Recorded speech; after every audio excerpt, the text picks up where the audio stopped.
அனைவருக்கும் வணக்கம். அதானி குழுமம், கௌதம் அதானி என்ற அந்த பெயர் இன்று உலகம் முழுக்க ஒரு பேசுபொருளாக மாறியிருக்கிறது.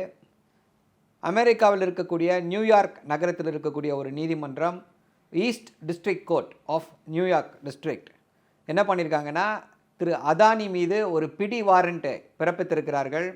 அவர் மீது பல குற்றச்சாட்டுகளை சுமத்தி இருக்கிறார்கள். அங்கே இருக்கக்கூடிய அமெரிக்க இன்வெஸ்டர்ஸ் அதானி நிறுவனத்தில் முதலீடு செய்திருக்கக்கூடிய அந்த பணத்தை இந்தியாவில் இருக்கக்கூடிய அதிகாரிகளுக்கு லஞ்சமாக கொடுத்திருக்கிறார். கொஞ்சம் லஞ்சமல்ல, 2200 கோடி ரூபாய் லஞ்சமாக கொடுத்துருக்காரு அப்படின்றது குற்றச்சாட்டாக வந்திருக்கிறது.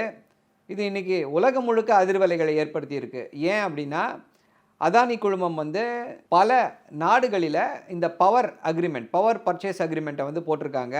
பல துறைமுகங்களை எடுத்திருக்கிறாங்க. ஸோ இங்கெல்லாம் இந்த அதிர்வலைகள் தென்பட்டு கொண்டிருக்கிறது.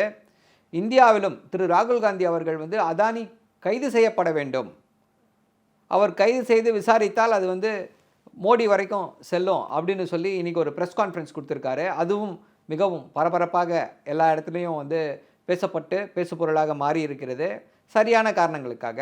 ஸோ இப்போ இந்த குற்றச்சாட்டு எந்த வகையான குற்றச்சாட்டு அப்படின்னா, என்ன பண்ணுறாங்க அப்படின்னா, திரு அதானி குழுமம் அமெரிக்காவில் அஸ்யூர் அப்படின்னு சொல்லி இருக்கக்கூடிய ஒரு நிறுவனத்தோடு ஒப்பந்தம் போடுறாங்க. நாங்கள் இந்தியாவில் ஒரு மிகப்பெரிய நிறுவனம், நாங்கள் இந்த மின்சாரம் தயாரித்து அதை எல்லாருக்கும் கொடுத்துட்ருக்குறோம். எங்களுடைய நிறுவனத்தில் இன்வெஸ்ட் பண்ணிங்க அப்படின்னா உங்களுடைய அந்த பணம் பன்மடங்கு அதிகரிக்கும், நாங்கள் ஒரு சிறந்த கம்பெனி அப்படின்னு சொல்லி ஒரு இது பண்ணி அங்கே சுமார் 25,000 கோடி ரூபாய்கள் இன்வெஸ்ட்மெண்ட்டாக வாங்குகிறாங்க அமெரிக்காவில்.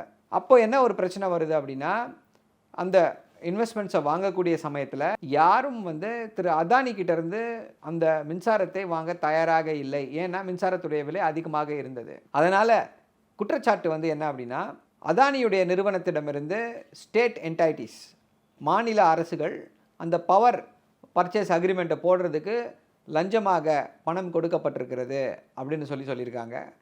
தெலுங்கானா ஆந்திராவில் மட்டும் 1700 கோடி ரூபாய் லஞ்சமாக கொடுக்கப்பட்டிருக்கிறது அப்படின்ற அந்த திடுக்கிடும் குற்றச்சாட்டையும் சொல்லியிருக்காங்க. ஸோ இது ஒரு மிகப்பெரிய கரும் புள்ளி என்று தான் கருத வேண்டும். இன்றைக்கி அதானியுடைய பங்குகள் கடும் வீழ்ச்சியை சந்தித்திருக்கிறது. அதே போல் இந்த குற்றச்சாட்டு வந்த உடனே கென்யாவில் ஒரு மிகப்பெரிய இன்வெஸ்ட்மெண்ட்ஸை அதானி நிறுவனம் பல ஒப்பந்தங்களை போட்டிருக்கு. $2.5 பில்லியன் கான்ட்ராக்ட்ஸ் வாங்கியிருக்காங்க கென்யா அரசாங்கமிருந்து. இப்போ அந்த கான்ட்ராக்ட்ஸ் எல்லாத்தையும் கேன்சல் பண்ணுறோம் அப்படின்னு சொல்லிட்டு கென்யா அரசாங்கம் அறிவித்திருக்கிறது. ஸோ அதுவும் ஒரு மிகப்பெரிய தாக்கத்தை ஏற்படுத்தும் அப்படின்னு சொல்லி ஸ்டாக் மார்க்கெட் என்தூசியாஸ்ட் எல்லாம் சொல்லி கொண்டு வருகிறார்கள்.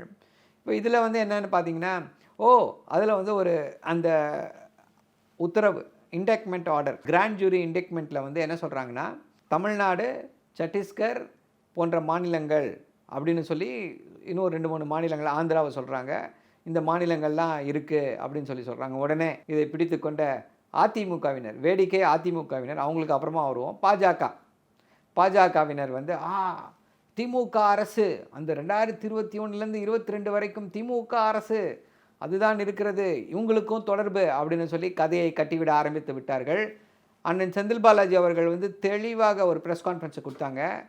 எந்த காரணத்திலும் திமுக அரசு கடந்த 3 வருடங்களில் இந்த மின்சாரத்தை கொள்முதல் செய்வதற்காக அதானி நிறுவனத்துடன் எவ்விதமான ஒப்பந்தத்தையும் போடவில்லை. தமிழ்நாடு மின்சாரத்துறைக்கும் திரு அதானி குழுமத்திற்கும் எந்த விதமான ஒரு தொடர்பும் இல்லை.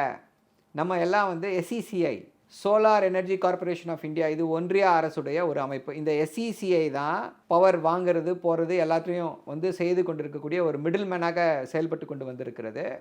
இந்த SECI பற்றியும் அந்த உத்தரவில் சொல்லியிருக்காங்க.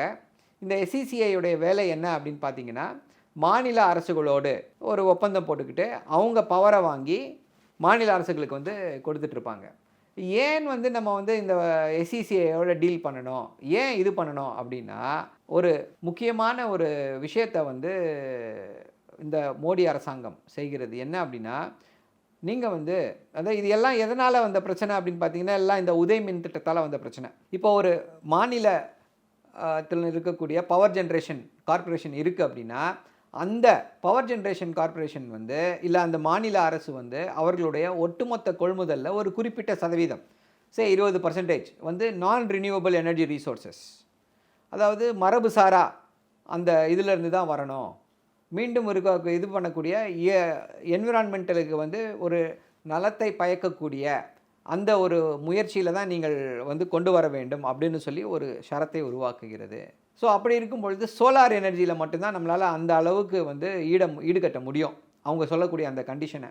ஸோ அதனால் வந்து இந்த SECI உள்ளே வருது, solar energy corporation of India. இவங்க வந்து ஒன்றிய அரசுடைய ஒரு அங்கம், மக்களுக்கு நல்லது செய்ய வேண்டும். ஆனால் இதோடைய நோக்கம் என்னவாக இருந்திருக்கிறது, அதானி குழுமத்திற்கு உழைக்க வேண்டும், அதானி குழுமத்திற்கு இந்த கான்ட்ராக்ட்ஸ் எல்லாத்தையும் பெற்றுத்தர வேண்டும் அப்படின்னு சொல்லியிருக்காங்க. இதில் முதல் கான்ட்ராக்ட் எப்போ கையெழுத்தாகுதுன்னு பார்த்தீங்கன்னா 19/5/2020 அதிமுக ஆட்சியில் இருக்கும் பொழுது இந்த SECI இந்த கான்ட்ராக்டை கொண்டு வருது. ஒரு நீண்ட நாட்களுக்கு இந்த கான்ட்ராக்டை போடுறாங்க, ஆட்சி போயிடுது. திருப்பி அப்போ வந்து 2.82 பைசாக்களுக்கு வந்து அந்த கான்ட்ராக்டை போடுறாங்க.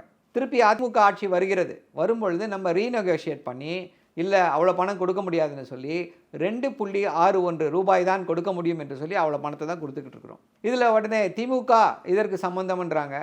திமுகவுக்கு சம்மந்தம்னா அனுப்புங்க, விசாரணையை தொடங்குங்கள், யார் சம்மந்தப்பட்டிருக்காங்களோ உங்ககிட்ட தான் பெரிய அமலாக்கத்துறையை வைத்திருக்கிறீர்கள், கைது செய்யுங்கள், என்ன ஊழல்னு கண்டுபிடிச்சி வெளியில் சொல்லுங்கள், அனுப்புங்க அமலாக்கத்துறையை, சந்திக்க தயாராக இருக்கிறோம். இதில் அதிமுகவில் இருக்கவங்க எல்லாம் வந்து இதை கண்டு திமுக ஊழல் செய்து விட்டதுன்னு வந்து என்ன நடந்தது என்று தெரியாமல் தத்து பித்தென்று உளறி கொட்டி கொண்டிருக்கிறார்கள். அதானி குழுமத்தோடு சேர்ந்து தமிழ்நாட்டை நாசப்படுத்தியது யார் அப்படின்னா அதிமுக. செல்வி ஜெயலலிதா தலைமையிலான அரசு ஒரு யூனிட் மின்சாரத்திற்கு வந்து 7 ரூபாய் 5 காசுக்கு வந்து ஒப்பந்தம் போட்டது. இப்போ எவ்வளோக்கு வாங்கிட்டு இருக்கோம், 2 ரூபாய் 61 காசுகளுக்கு வாங்கி கொண்டிருக்கிறோம். அதிமுக அரசு அதானி குழுமத்தோடு நேரடியாக எவ்வளவு ரூபாய்க்கு ஒப்பந்தம் போட்டுச்சு, 7 ரூபாய் 5 காசுகள், ஆல்மோஸ்ட் மோர் தேன் 3 டைம்ஸ். இது யார் தலையில் விழுந்திருக்கிறது, தமிழ்நாட்டு மக்களுடைய தலையிலே விழுந்திருக்கிறது இந்த விலை ஏற்றம். இன்றைக்கி வந்து விலை ஏறி போச்சு, மின்சார விலை ஏறி போச்சுன்னு ஆர்ப்பாட்டம் நடத்துவார்களாம் அதிமுகவினர். என்ன ஒரு வெட்கக்கேடு. ஸோ இப்படித்தான் இவர்கள் வந்து ஒட்டுமொத்த தமிழ்நாட்டையே வந்து சீரழித்திருக்கிறார்கள். இப்போது அடுத்து என்ன நடக்கப் போகிறது அப்படின்றத பார்த்தோன்னா, ஒரு பிடி வாரண்ட்டை வந்து அந்த நீதிமன்றம் வந்து கொடுத்துருக்கிறது. இப்போ இனிமேல் ஐ திங்க் திரு அதானி அவர்களால் வந்து அமெரிக்காவுக்கு போக முடியாது. ஒருவேளை அவங்க எக்ஸ்ட்ராடிஷன் ஏதாவது கேட்டாங்க, அமெரிக்க நீதிமன்றத்துக்கு அவரை அனுப்பி வையுங்கள், அவர் மீது இந்த வழக்கு இருக்குன்னு சொல்லி கேட்டாங்க அப்படின்னா, அதை வந்து இந்தியா மறுக்கிறது என்றால் ஒரு ரெட் கார்னர் இன்டர்போல் மூலமாக ரெட் கார்னர் நோட்டீஸ் கொடுப்பாங்க. ஸோ இந்தியாவிலிருந்து அவரால் எங்கும் வெளியே செல்ல முடியாத ஒரு சூழல் ஏற்படும்.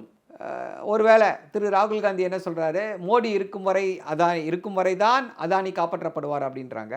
அப்போ திரு மோடி அவர்களுடைய ஆட்சி போன பிறகு என்ன ஆகும் அப்படின்னா நமக்கு தெரியல, எந்த ஊரில் இருப்பாருன்னு நமக்கு தெரியல. ஸோ ஒரு இத்தனை நாட்கள் பல குற்றச்சாட்டுகளை பலரும் சொல்லி வந்தனர். இப்போ அந்த குற்றச்சாட்டுகள் எல்லாமே உண்மைதான். இவர்கள் இப்படித்தான் வந்து சாமானியர்களை சுரண்டி இருக்கிறார்கள். இன்றைக்கி வந்து நம்முடைய மின்சார விலை உயர்கிறது அப்படின்னா அதற்கு என்ன காரணம் என்பதை எல்லோரும் புரிந்து கொள்ளலாம். ஒன்றிய அரசு தான் காரணம்.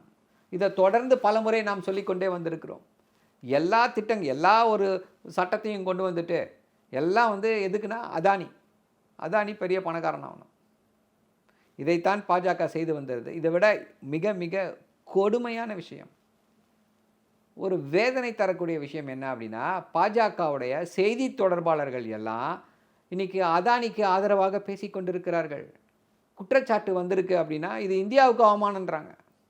ஐயா, இந்தியாவுக்கும் இந்தியா வந்து அதானி கிடையாது, அதானி இந்தியா கிடையாது, பாஜக இந்தியா கிடையாது, இந்தியா பாஜக கிடையாது. எத்தனையோ முறை இதையெல்லாம் சொல்லியாகிவிட்டது. ஆனாலும் அவர்களை பார்த்து பரிதாபப்படுவதா என்று நமக்கு தெரியவில்லை. எப்படி போகப் போகிறது, அடுத்த கட்டமாக என்ன நகர்வுகள் இருக்கும் என்பதை பொறுத்திருந்து பார்ப்போம். நன்றி, வணக்கம்.